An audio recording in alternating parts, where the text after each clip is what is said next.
नमस्कार दोस्तों, कृष्णा एकेडमी के ऑनलाइन प्लेटफॉर्म पर आप सभी का हार्दिक स्वागत है। पिछली वीडियो में हमने महिला से संबंधित कुछ एक्ट पढ़े, जैसे पहला पढ़ा दहेज वाला, दूसरा पढ़ा सती प्रथा को रोकने से संबंधित, तीसरा हमने पढ़ा स्त्री का अशिष्ट रूपण प्रतिषेध अधिनियम, और चौथा हमने जो लास्ट लिया था वो कार्यस्थल पर महिलाओं का लैंगिक उत्पीड़न को रोकथाम अधिनियम। आगे इसी कड़ी में चलते हैं दोस्तों। पांचवा एक्ट नंबर 5, पांचवा एक्ट है घरेलू हिंसा। घरेलू हिंसा निवारण, घरेलू हिंसा निवारण एवं रोकथाम अधिनियम, एवं रोकथाम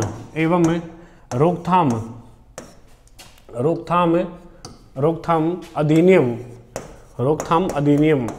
तो दोस्तों पहला तो यही क्वेश्चन आता है एग्जाम में कि घरेलू हिंसा को रोकने के लिए एक्ट कब बनाया गया। तो ध्यान रखना है, एक्ट बना है 2005 के अंदर। 2005 में जो एक्ट बना है दोस्तों, उसके बारे में क्वेश्चन पूछा जाता है कि एक्ट बना कब, यानी कि इसके मतलब क्या है, एक्ट पारित कब हुआ। तो पारित तो आप बताओगे दोस्तों 2005 में पारित हुआ, लेकिन ये संपूर्ण भारत में लागू कब हुआ, ऐसा क्वेश्चन पूछा जाता है कि भारत में लागू कब हुआ। तो ये हुआ 26 अक्टूबर दोस्तों, 26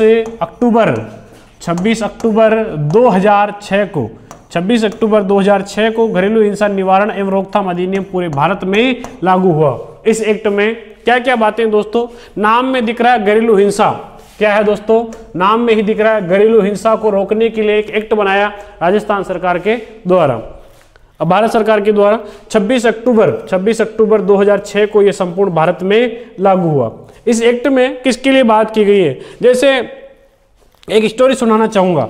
एक लड़का है जगदीश नाम का, और एक उसकी पत्नी है रेशमा नाम की। क्या नाम है? रेशमा।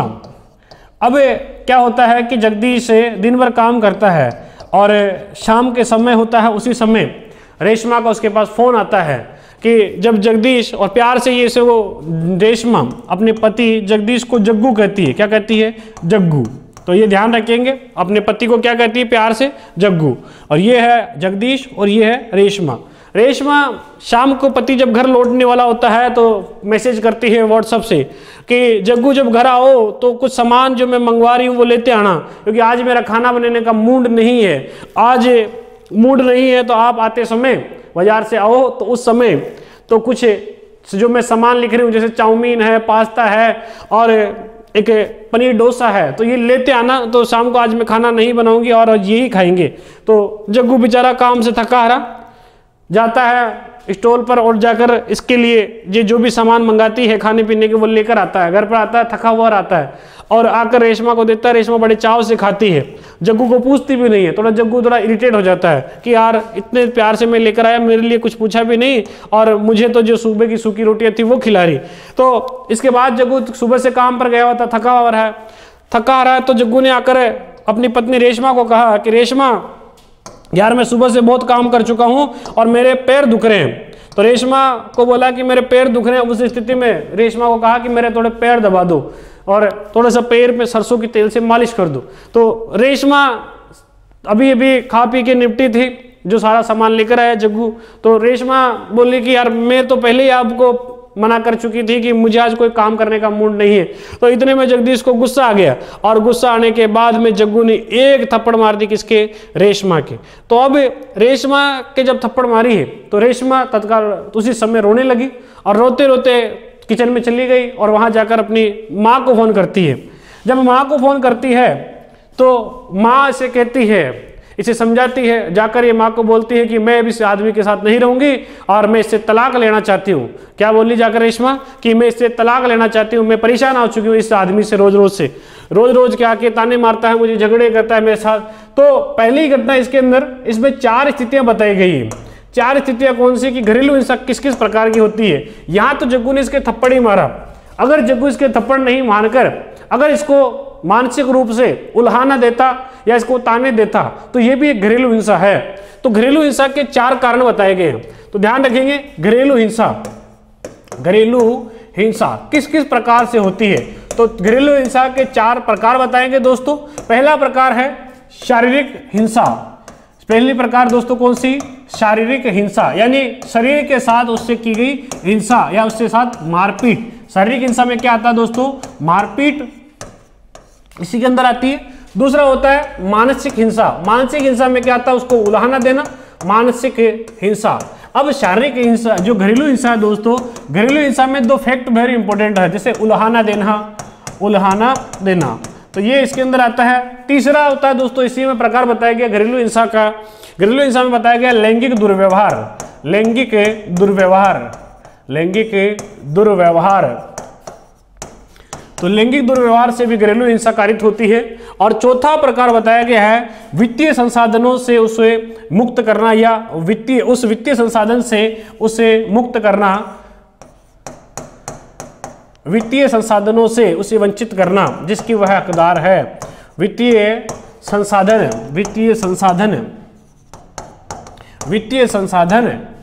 जिसकी वह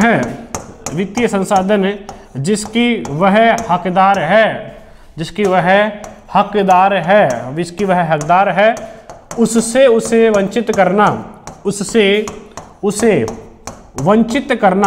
उसे वंचित करना क्या कहलाएगा दोस्तों, घरेलू हिंसा कहलाएगा। तो चार प्रकार बताए गए घरेलू हिंसा के।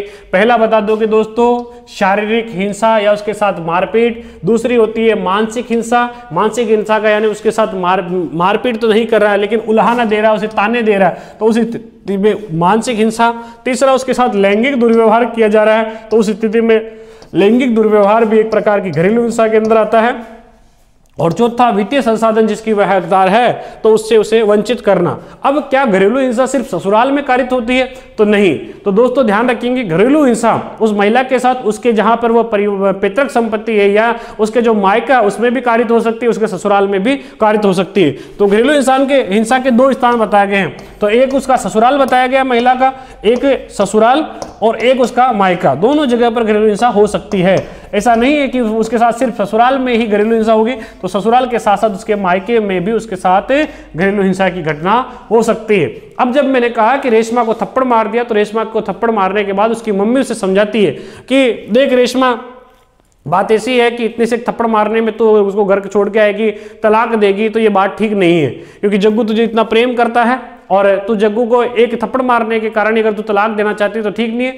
और उसको बताती है कि देख तेरे पापा भी मेरे इतने सालों से थप्पड़ मारते आए हैं, मैं भी तो सहन कर रही हूँ, तू भी सहन कर। तो घरेलू हिंसा की चार अन्य बातें इसमें बताई गई है कि घरेलू हिंसा जब कारित होती है उस स्थिति में महिला, एक एनसीआरबी की रिपोर्ट कहती है, एनसीआरबी का मतलब है national crime record bureau. National crime record bureau का मतलब है भारतीय अपराध, क्राइम का मतलब है अपराध, और रिकॉर्ड का मतलब तो इंग्लिश में रहेगा दोस्तों, रिकॉर्ड ब्यूरो। तो राष्ट्रीय अपराध रिकॉर्ड ब्यूरो की एक रिपोर्ट आती है, और राष्ट्रीय अपराध रिकॉर्ड ब्यूरो एक रिपोर्ट में कहता है कि भारत में 70% महिलाओं के साथ अपने जीवन में कभी न कभी घरेलू हिंसा की घटना होती है। लेकिन इन 70 में से जिन घरेलू हिंसा की घटना हुई है 70% में से, उनमें से मात्र 12% महिलाएं ही घरेलू हिंसा की रिपोर्ट दर्ज करवाती है। तो 70% में से 12% ही दर्ज करवाती है। इतना डेटा कम होने का पीछे रीजन क्या है दोस्तों? रीजन बहुत स्पष्ट है। ये 4 कारण बताए गए हैं कि महिलाएं क्यों जाकर अपनी रिपोर्ट दर्ज नहीं करवाती है। पहला कारण बताया गया है, वह पति के सम्मान को ही अपना सम्मान समझती है, इस कारण, यानी कि सम्मान की कमी हो सकती है। तो पहला कारण बताया गया है, पति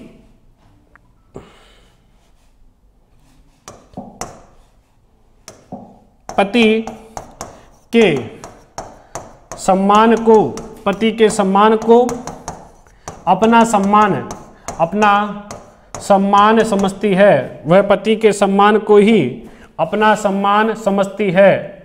वह पति के सम्मान को ही अपना सम्मान समझती है, इस कारण अपना सम्मान समझती है। तो पहला कारण हो गया कि वह रिपोर्ट दर्ज कम क्यों कराती है, घरेलू हिंसा होती तो। दूसरा कारण इसी के अंदर बताया गया दोस्तों। दूसरा कारण क्या बताया गया? दूसरा कारण यह है कि पारिवारिक रिश्तेदारों के द्वारा उसे समझाया जाना, यानी जैसे उसमें रेशमा ने मम्मी को फोन किया, मम्मी ने उसे समझा दिया, तो पारिवारिक रिश्तेदारों के द्वारा पारिवारिक रिश्तेदारों पारिवारिक रिश्तेदारों के द्वारा उसे समझाया जाना। तो दूसरा कारण ये हो गया कि क्यों वह जाकर रिपोर्ट दर्ज नहीं करवाती। तो परिवार के जो रिश्तेदार होते हैं, यानी उसकी बड़ी बहन हो गई, या उसका भाई हो गया, उसके पिता हो गए, या उसकी सास हो गई, उसकी ननद हो गई, कोई भी होकर उससे जाकर समझा देते हैं, उस स्थिति में भी वह रिपोर्ट जाकर दर्ज नहीं करवाती है। तीसरा इंपॉर्टेंट कारण है दोस्तों, वह पति से आगामी रिश्ते बिगड़ने की संभावना के कारण भी रिपोर्ट दर्ज नहीं करवाती है। तो तीसरा इंपॉर्टेंट कारण है दोस्तों तीसरा इंपॉर्टेंट कारण दोस्तों क्या है? पति से भविष्य में रिश्ते बिगड़ने की संभावना, पति से भविष्य में रिश्ते बिगड़ने की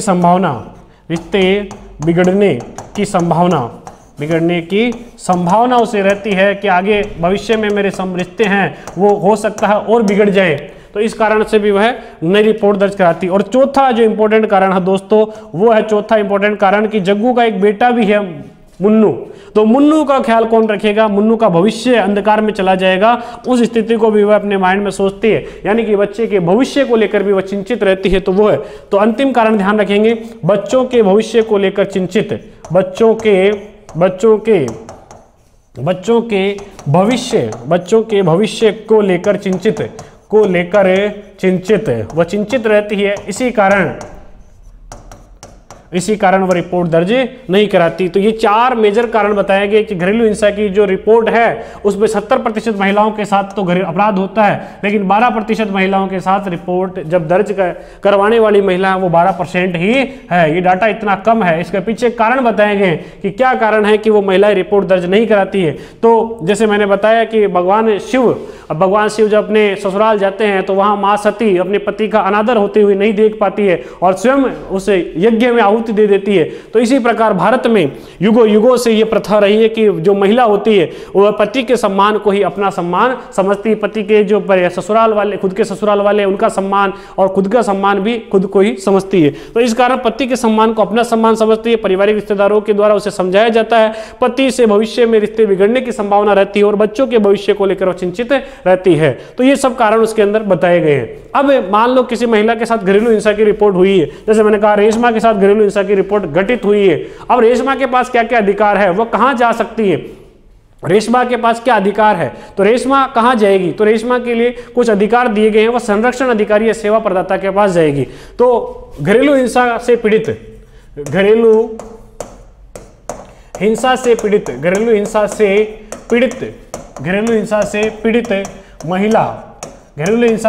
महिला कहां जा सकती है? तो ध्यान रखेंगे घरेलू हिंसा से पीड़ित महिला कहां जाएगी? तो उसके पास पहला तो वो जाएगी संरक्षण अधिकारी के पास। किसके पास जाएगी दोस्तों? संरक्षण अधिकारी। किसके पास जाएगी? संरक्षण अधिकारी, या इसी का नाम दिया गया सेवा प्रदाता। संरक्षण अधिकारी या इसी को कहते हैं सेवा प्रदाता के पास वह जाएगी। अब मान लो रेशमा सेवा प्रदाता के पास चली गई, तो सेवा प्रदाता जो कि ये जो घरेलू हिंसा एक्ट बना है 2005 का, इस एक्ट में इस संरक्षण अधिकारी को कुछ बातें बताई गई है कि जो संरक्षण अधिकारी होगा जो पीड़ित महिला है उसके लिए कुछ ये काम करेगा संरक्षण अधिकारी। और संरक्षण अधिकारी उस पीड़ित महिला के लिए कौन कौन से काम कर सकता है? तो पहला काम करेगा संरक्षण का आदेश देगा। क्या देगा दोस्तों? संरक्षण का आदेश। क्या देगा दोस्तों? संरक्षण का आदेश देगा, यानी उस महिला को जिसको घरेलू हिंसा कारित की गई है उसका संरक्षण का आदेश देगा। दूसरा, इसी के अंदर बात बताई गई है, संरक्षण का आदेश देने के साथ ही उसके अंदर एक बात बताई गई है कि संरक्षण के साथ ही वह उस महिला को आर्थिक सहायता दिलवाने का काम करेगा। कौन सी सहायता? आर्थिक सहायता दिलवाने का काम करेगा। अब आर्थिक सहायता दिलवाएगा किससे दोस्तों? उसको वो खुद तो अपनी जेब से देगा नहीं, तो अपने पति से। किससे आर्थिक सहायता किससे दिलवाएगा? पति से दिलवाएगा। पति से आर्थिक सहायता उसे दिलवाने का काम करेगा। तीसरी बात बताई गई है उसमें, उसे निवास मुआवजा दिया जाएगा। उसे निवास मुआवजा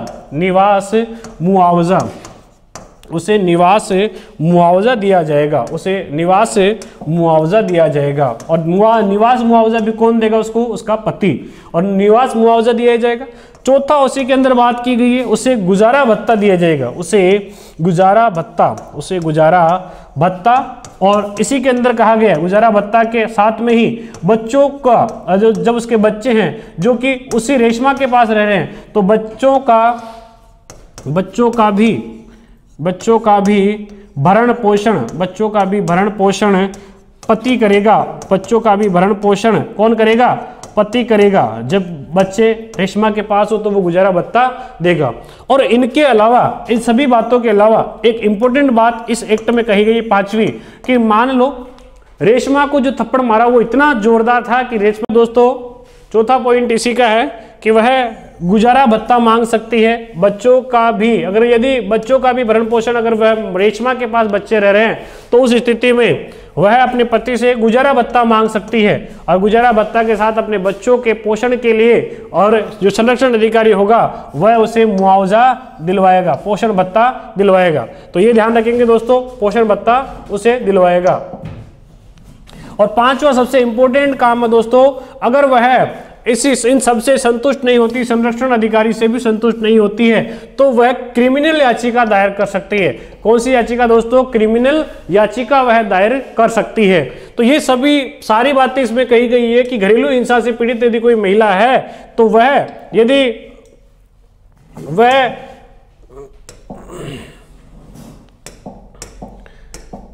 यदि संरक्षण अधिकारी के पास जाती है और संरक्षण अधिकारी या सेवा प्रदाता उसे कौन कौन से अधिकार दिलवाएगा, तो पहला अधिकार उसे संरक्षण का आदेश देगा, दूसरा उसे आर्थिक सहायता देगा, आर्थिक सहायता उसके पति से दिलवाएगा, और निवास का मुआवजा भी उसके पति से दिलवाएगा, गुजारा भत्ता दिलवाया जाएगा, और बच्चों का संरक्षण के भी जो आदेश है वो जारी किए जाएंगे कि बच्चों का यदि संरक्षण, यदि बच्चे जो रेशमा के पास ही रहते हैं उस स्थिति में वह अपने पति जग्गू से उनके भरण पोषण के लिए गुजारा भत्ता ले सकती है। और मान लो, क्योंकि ये जो घरेलू हिंसा एक्ट है, इस एक्ट के तहत घरेलू हिंसा एक्ट में कहा गया है कि यदि कोई व्यक्ति अपराध कारित करता है तो उसे 1 वर्ष की सजा की बात करें दोस्तों, घरेलू हिंसा एक्ट के अंदर सजा की जो बात की गई है वो है 1 वर्ष की सजा। कितने वर्ष की सजा? 1 वर्ष की सजा। तो 1 वर्ष की सजा की बात की गई दोस्तों इस घरेलू हिंसा एक्ट में। और इसके अलावा इसके अंदर एक बात की गई है कि यदि 1 वर्ष की सजा और इसके साथ में ही उस व्यक्ति को 20,000 रुपए का जुर्माना या अर्थदंड भी देना होगा। तो ये दोनों बातें हैं कि यदि मान लो कोई व्यक्ति किसी महिला के साथ घरेलू हिंसा कारित करता है तो जग्गू को कितना रुपए घरेलू हिंसा के तहत भरना होगा दोस्तों? 20,000 रुपए। और कितने वर्ष की सजा होगी उसे? 1 साल के लिए वो अंदर जाएगा। अब मान लो इस एक्ट में तो 1 साल की बात गई और रेशमा कह रही कि मेरे तो थप्पड़ तो इतना जोरदार मारा कि मैं तो उससे संतुष्ट नहीं, वो तो 4-5 साल के अंदर भेजना चाहिए। तो इस स्थिति में वह क्रिमिनल याचिका भी दायर कर सकती है। इसी से एक और क्वेश्चन बनता है दोस्तों, घरेलू घटना रिपोर्ट। तो ध्यान रखना है, घरेलू घटना रिपोर्ट, तो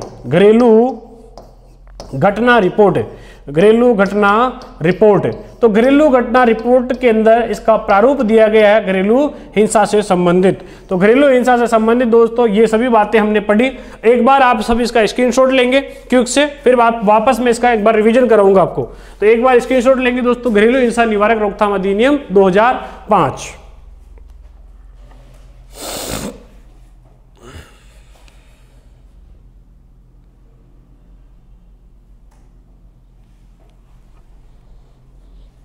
दोस्तों इस घरेलू हिंसा एक्ट का जो उद्देश्य है वो घरेलू हिंसा से महिला को बचाना है।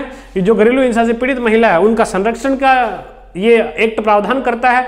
और इस एक्ट में तो एक बार इसका क्यों रिवीजन करते हैं दोस्तों, उसके साथ ही आप स्क्रीनशॉट भी ले लेंगे। चलते हैं इसमें पीछे की ओर वापस, शुरुआत से इसको पढ़ते हैं दोस्तों।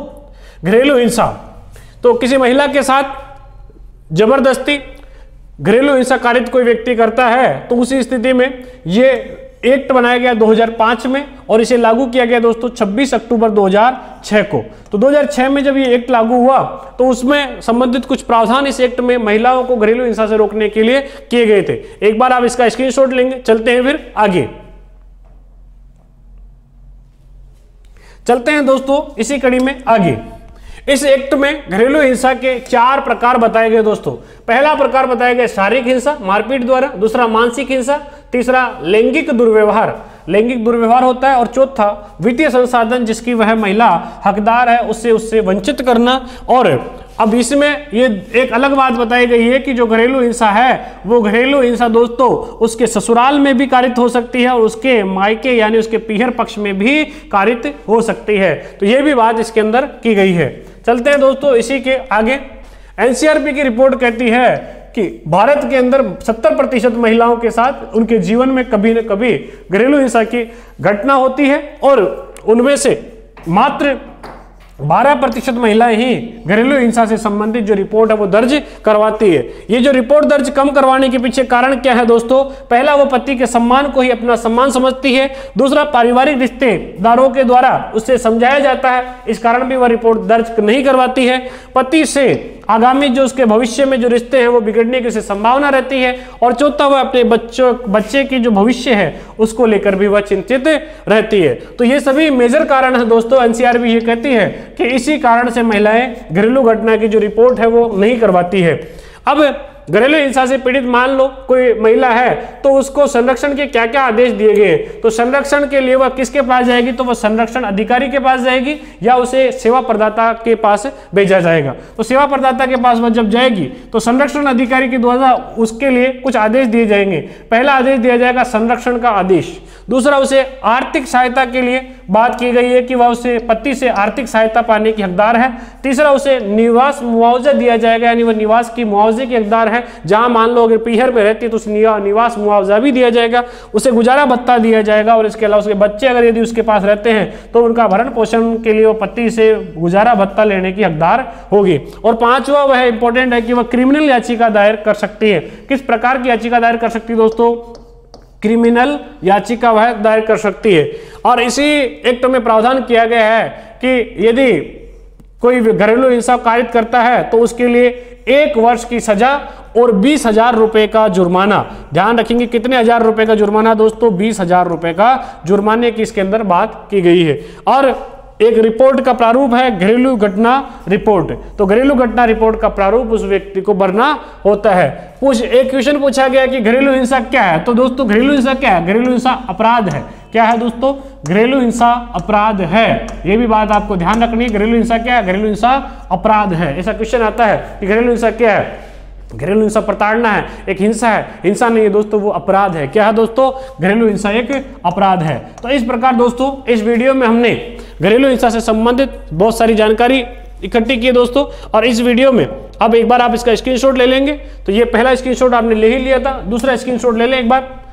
ये कितने प्रकार से घरेलू हिंसा होती है, घरेलू हिंसा की कितनी स्थितियां बताई गई है। जैसे दहेज की 4 स्थितियां बताई गई है, तो इसमें घरेलू हिंसा की कितनी 4 स्थितियां बताई गई है।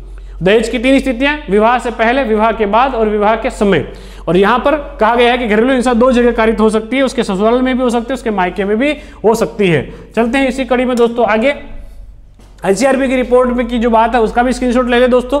ये क्वेश्चन आ सकता है कि महिलाओं के साथ। अब एनसीआरबी की रिपोर्ट में ही कुछ और बातें कही गई है कि भारत के अंदर पिछले 2015 की रिपोर्ट में कहा कि लगभग 60,000 महिलाओं का अपहरण हुआ है। 60,000 महिलाओं का अपहरण है। 60,000 महिलाओं का क्या हुआ है? अपहरण है। अपहरण है, ये ध्यान रखना। 60,000 महिलाओं के साथ अपहरण हुआ है। तो ये भी एनसीआरबी की रिपोर्ट में बात कही गई कितनी हजार महिलाओं की अपहरण हुआ है। दुष्कर्म कितनी हजार महिलाओं के साथ हुआ? तो 34,000 महिलाओं के साथ। 34,000 महिलाओं के साथ क्या हुआ दोस्तों? दुष्कर्म हुआ है। तो ये भी क्वेश्चन पिछली बार एक क्वेश्चन पूछा गया कि कितनी महिलाओं के साथ दुष्कर्म हुआ? 34,000 महिलाओं के साथ। और हिंसा कितनी महिलाओं के साथ होती है? तो 3 लाख महिलाओं के साथ, लगभग 3 लाख महिलाओं के साथ अपराध होते हैं। 3 लाख महिलाओं के साथ 3 लाख महिलाओं के साथ होते हैं अपराध। क्या होते हैं दोस्तों? अपराध। तो ये भी एक फैक्ट बनता है, 3 लाख महिलाओं के साथ। ये एनसीआरबी की रिपोर्ट में ही बात करते हैं कि 3 लाख महिलाओं के साथ अपराध होते हैं। उन अपराधों में से 60,000 तो है अपहरण के मामले, 34,000 है दुष्कर्म के मामले दोस्तों, और घरेलू हिंसा के मामले है 70% महिलाओं के साथ उनके जीवन में कभी ना कभी घरेलू हिंसा की घटना होती है। तो इसका स्क्रीनशॉट लेंगे दोस्तों, चलेंगे आगे। एक बार स्क्रीनशॉट ले ले दोस्तों, इसका इंपॉर्टेंट क्वेश्चन है ये फैक्ट बनते हैं। चलते हैं आगे। अगले में बताया गया है 1 वर्ष की सजा, 20,000 रुपए का जुर्माना, और वह कहां कहां शिकायत दर्ज करवा सकती है। स्क्रीनशॉट लेंगे दोस्तों। इस वीडियो में हमने पढ़ा घरेलू हिंसा से संबंधित। अब नेक्स्ट वीडियो में आप पढ़ेंगे महिला से संबंधित एक एक्ट है पीसीपीएनडीटी एक्ट और एक अनैतिक व्यापार रोकथाम अधिनियम। तो इस वीडियो को हम यही समाप्त करते हैं दोस्तों, धन्यवाद।